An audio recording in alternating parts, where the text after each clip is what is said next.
Olá, essa é a terceira aula do curso Soberania Digital. Meu nome é Fernando Horta e hoje nós vamos falar sobre soberania tecnológica.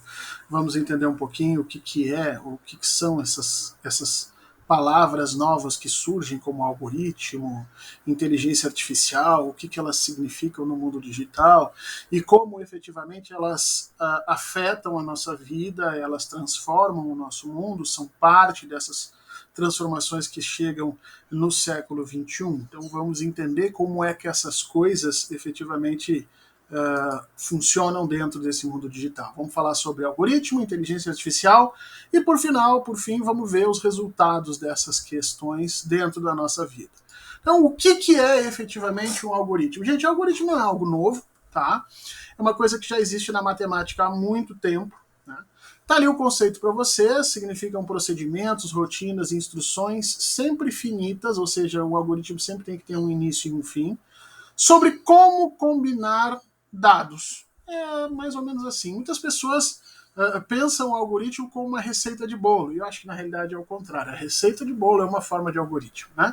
A receita de bolo vai te dizer como é que você tem que combinar a farinha, o sal, o açúcar, o leite, os ovos, né, o óleo, de que forma você deve combinar esses ingredientes para obter um bolo lá no final. Ela vai te dar uma série de procedimentos, de rotinas, ela vai organizar para você uma série de tarefas que você vai realizar uma atrás da outra, e no final disso tudo, espera-se que saia um bolo. Né?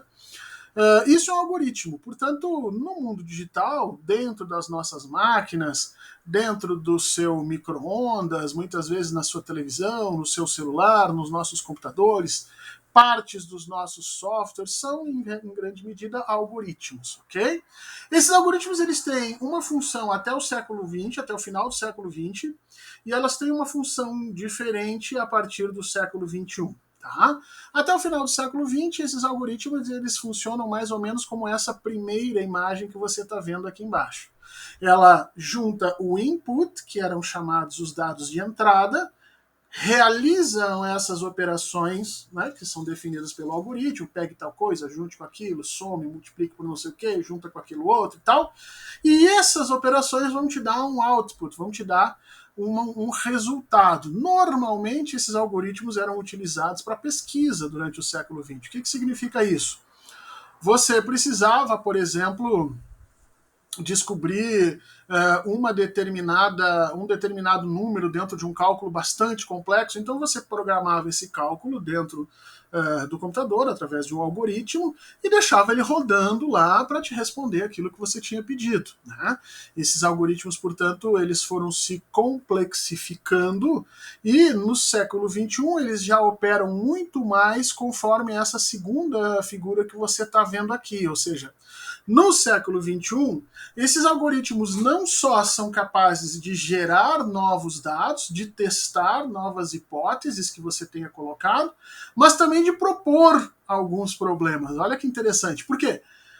Porque eles se tornaram de alguma forma tão complexos que eles são capazes de criar os dados com os quais eles próprios vão trabalhar. Né? Olha só que interessante, eu sempre dou um exemplo é, é, dos algoritmos que hoje são utilizados, por exemplo, para prever explosões, prever terremotos. Né? Então, você colocava, no início do século XX, né, você colocava as determinadas informações e pedia para ele gerar simulações a partir daquelas informações que você colocava. Só que atualmente esses algoritmos não só fazem isso, ele gera essas simulações e depois ele pega esses mesmos dados que gerou aqui e recoloca dentro deles, afinando esse conhecimento, melhorando essas explicações, trazendo algumas coisas que talvez tivessem ficado escondidas ali, questões matemáticas que não estavam bem resolvidas. Então ele não opera só num sentido. Né? No século XXI, os algoritmos passaram a operar em vários sentidos e muitas vezes de forma interminável.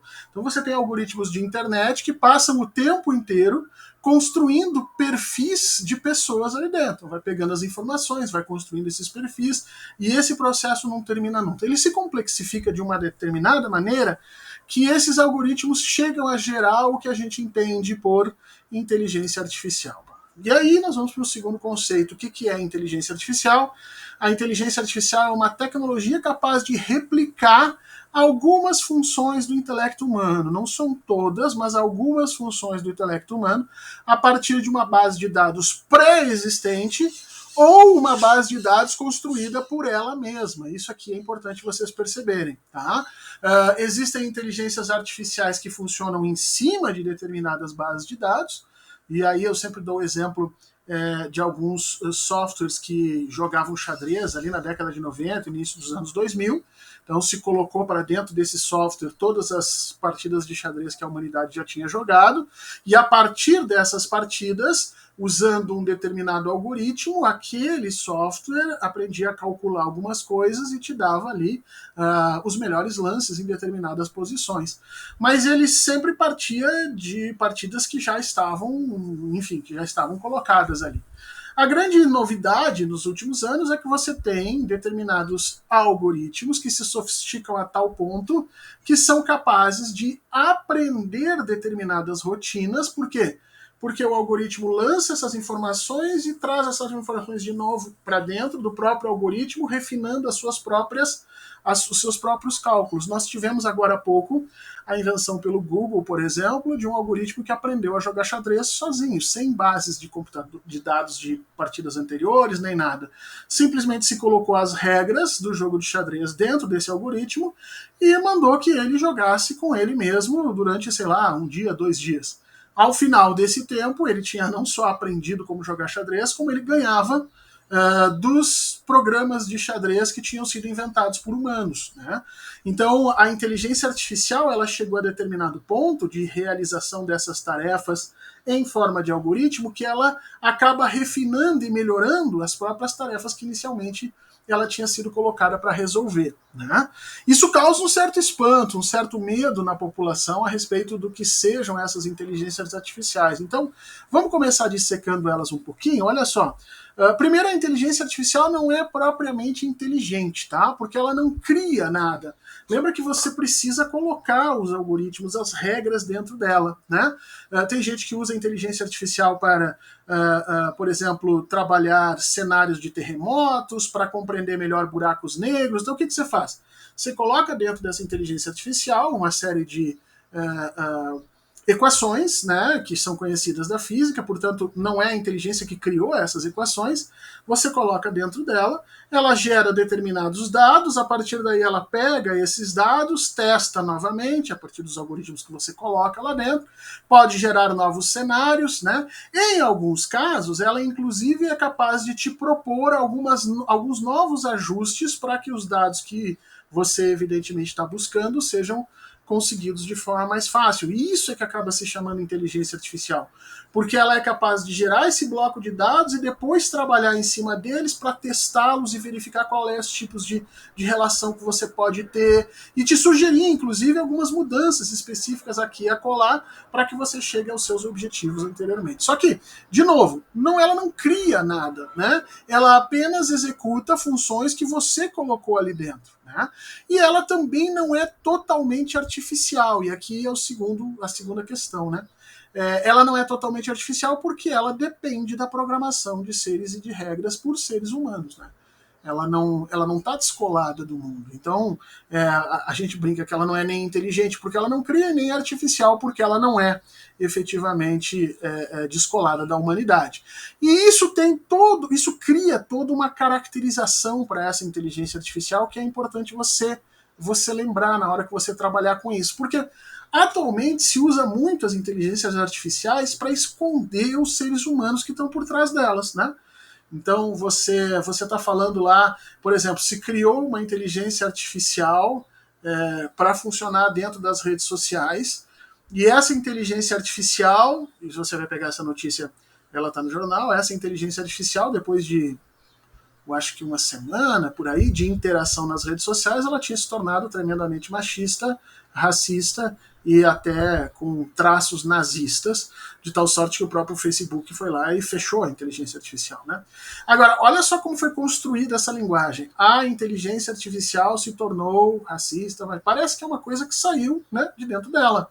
Quando, na realidade, o que ela fez foi executar algumas tarefas que colocavam ela em contato com os seres humanos, e esses seres humanos certamente tinham características racistas, machistas e até nazistas, e com esses seres humanos é que ela foi interagindo, e a partir das relações programadas dentro dela, ela então captou essas coisas e assumiu como parte, né, do próprio programa, dessa própria relação de algoritmos. Então, muito cuidado com isso, tá? Porque quando a gente fala em inteligência artificial, você tem que necessariamente perceber que existe um caráter humano ali, né? E por esse caráter humano, as inteligências artificiais, elas podem, e normalmente fazem, elas podem replicar os mesmos condicionamentos culturais, sociais e políticos dos criadores dessas inteligências artificiais, tá? Então, muita gente, e o texto que está designado para a aula de hoje mostra muito bem isso. O texto do professor Tarcísio Silva, ele vai te mostrar como os algoritmos e as inteligências artificiais acabam tendo posturas racistas, criando vieses dentro de determinadas relações que são de cunho racista, né? E isso, obviamente, não é da inteligência artificial, não surgiu do nada, não é o computador que criou aquilo ali. E isso é em função da interface humana que está ali colocada. É importante você entender isso, porque quando a gente fala em inteligência artificial, quando a gente pensa nessas tecnologias que hoje estão, vamos dizer assim, no marco divisório das tecnologias do mundo, né? Os países que dominam as tecnologias de inteligência artificial estão se sobressaindo. Você não pode imaginar que isso está dissociado do componente humano. Você tem que entender isso como parte desse componente humano. E aí a gente tem que conversar um pouquinho sobre esses resultados sociais e econômicos dessas inteligências artificiais. Então vamos lá.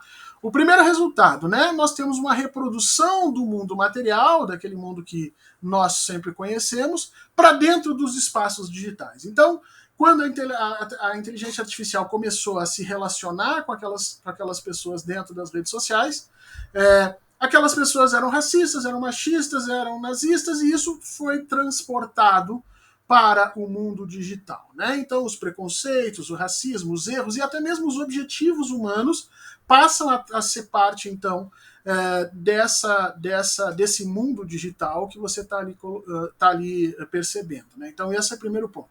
Segundo ponto, obviamente que essas inteligências artificiais, elas potencializam, elas aumentam a geração de valor através de reorganização de dados, de criação de novas rotinas, e isso tem sido muito utilizado, por exemplo, no setor financeiro, né? Então, inteligências artificiais que ficam monitorando o comportamento de determinadas ações, e depois de um determinado tempo elas são capazes de obter ganhos no mercado financeiro maiores do que a imensa maioria das pessoas que trabalham com isso, né? Então, a potencialidade que essas inteligências internacionais trazem para a geração de valor é muito grande. Um ponto importante que eu quero que vocês tomem cuidado aqui é exatamente o ocultamento do componente humano, né? Então, muita gente diz, não, isso aqui é fruto do resultado da inteligência artificial. Parece que não tem nenhuma relação humana ali atrás, quando na realidade essa relação humana está presente e estabelecida, né? E isso significa que esses resultados ali estabelecidos não podem ser objetificados, ou seja, você não pode simplesmente dizer, olha, esses são resultados, essa inteligência artificial me deu esses resultados objetivos e não tem nada de subjetivo aqui. Não, senhor. As inteligências artificiais são humanas, né? E, obviamente, a quarta característica aqui que nós vamos falar é esse aumento exponencial, ou seja, um aumento gigantesco da velocidade de processamento que essa inteligência artificial é capaz de fazer. Quanto maior a força que nós tivermos nesses hardwares, quanto melhor os algoritmos que estão ali colocados, mais rápidos e mais objetivas essas inteligências artificiais vão sendo na coleta e transformação desses dados, oferecimento de novos dados, e dependendo da força desse processo, você passa a ter ferramentas extremamente rápidas e importantes de desenvolvimento de pesquisa, desenvolvimento de novos procedimentos nas redes. Está sendo muito utilizada, por exemplo, para questões de segurança, né? Então, eu não posso ficar monitorando todas as redes e todas as conversas no mundo. Então, o que eu faço? Eu crio uma inteligência artificial que tem essa capacidade, que monitora todas as redes e todas as conversas, e ela fica ali entendendo quais são as palavras ou as expressões que podem trazer algum tipo de insegurança para o país ou para a empresa, né? Então, Então essa capacidade de processamento ela aumenta demais a operacionalidade dessas inteligências artificiais e transformam muito o nosso mundo, certo? Lembra dessa questão que as inteligências artificiais não apagam o ser humano,